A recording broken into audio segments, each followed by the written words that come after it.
I found that nothing in life is worthwhile unless you take risks. Nothing.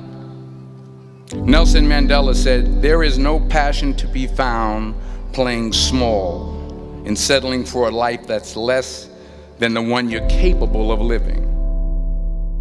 You will fail at some point in your life. Accept it. You will lose. You will embarrass yourself. You will suck at something. There's no doubt about it. And I know that's probably not a traditional message for a graduation ceremony, but hey, I'm telling you, embrace it, because it's inevitable.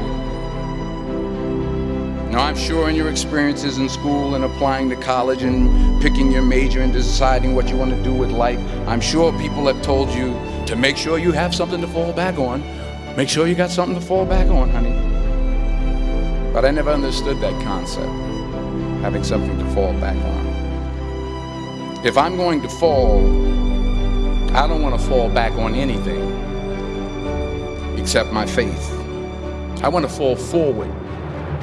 I figure at least this way I'll see what I'm going to hit. Don't be afraid to fail. There's an old IQ test, was 9 dots, and you had to draw 5 lines with a pencil within these 9 dots without lifting the pencil. The only way to do it was to go outside the box. So don't be afraid to go outside the box. Don't be afraid to think outside the box. Don't be afraid to fail big, to dream big. But remember, dreams without goals are just dreams. So have dreams, but have goals. And understand that to achieve these goals, you must apply discipline and consistency. Without consistency, you'll never finish. Reggie Jackson struck out 2,600 times in his career, the most in the history of baseball. But you don't hear about the strikeouts. People remember the home runs. Fall forward. Thomas Edison conducted 1,000 failed experiments. Did you know that? I didn't know that. Because the 1,001st was the light bulb. Fall forward. Every failed experiment is one step closer to success. You've got to take risks, and I'm sure you've probably heard that before, but I want to talk to you about why that's so important. In the acting business, you fail all the time. Early on in my career, I auditioned for a part in a Broadway musical. Perfect role for me, I thought, except for the fact that I can't sing. I didn't get the job. But here's the thing. I didn't quit. I didn't fall back. I walked out of there to prepare for the next audition, and the next audition, and the next audition. I prayed. I prayed, and I prayed. But I continued to fail, and fail, and fail. But it didn't matter, because you know what? There's an old saying, you hang around the barbershop long enough, sooner or later you're gonna get a haircut. So you will catch a break, and I did catch a break. Last year, I did a play called Fences on Broadway. It was at the same theater that I failed that first audition 30 years prior. The point is, every graduate here today has the training and the talent to succeed. But do you have the guts to fail? If you don't fail, you're not even trying. I'll say it again. If you don't fail, you're not even trying. My wife told me this great expression.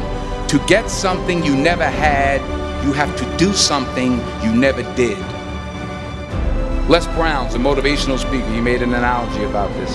He says, imagine you're on your deathbed, and standing around your deathbed are the ghosts representing your unfulfilled potential.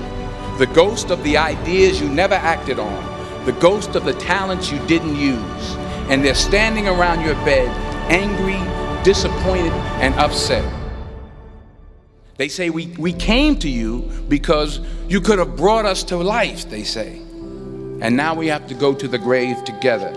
So I ask you today, how many ghosts are going to be around your bed when your time comes? You've invested a lot in your education, and people have invested in you. And let me tell you, the world needs your talents. Man, does it ever. I just got back from South Africa. It's a beautiful country, but there are places there with terrible poverty that need help. And Africa is just the tip of the iceberg. The Middle East needs your help. Japan needs your help. Alabama needs your help. Tennessee needs your help. Louisiana needs your help. Philadelphia needs your help. We need it from you, the young people, because remember this. So you got to get out there. You got to give it everything you got, whether it's your time, your talent, your prayers, or your treasures. Because remember this, you will never see a U-Haul behind a hearse. You can't take it with you. What are you going to do with what you have? I'm not talking about how much you have. Some of you are business majors, some of you are theologians, nurses, sociologists. Some of you have money, some of you have patience, some of you have kindness, some of you have love. Some of you have the gift of long suffering, whatever it is, whatever your gift is. What are you going to do with what you have? Sometimes it's the best way to figure out where you're going. Your life will never be a straight path. I began at Fordham University as a pre-med student. I took a course called cardiac morphogenesis. I couldn't read it, I couldn't say it, I sure couldn't pass it. So then I decided to go into pre-law, then journalism. And with no academic focus, my grades took off in their own direction. I was a 1.8 GPA, and the university very politely suggested that it might be better to take some time off.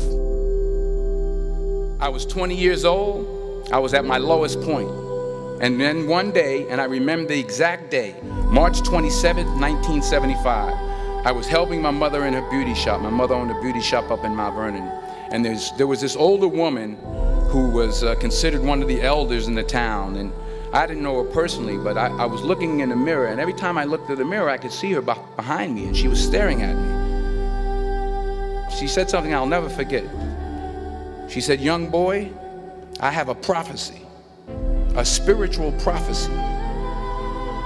She said, "You are going to travel the world and speak to millions of people." Now mind you, I'm 20 years old, I'm flunked out of school. And in the years that followed, just as that woman prophesied, I have traveled the world and I have spoken to millions of people through my movies. Millions who up till this day I couldn't see, but I see you today.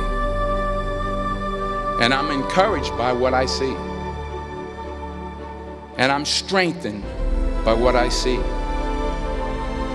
And I love what I see. You'll see what I mean about taking risk or being willing to fail. Because taking risk is not just about going for a job. It's also about knowing what you know and what you don't know. It's about being open to people and to ideas. To not only take risks, but to be open to life, to accept new views, and to be open to new opinions. The people you love, the faith that you have, that's what's going to define you. Never be discouraged. Never hold back. Give everything you got. And when you fall throughout life, and remember this, fall forward.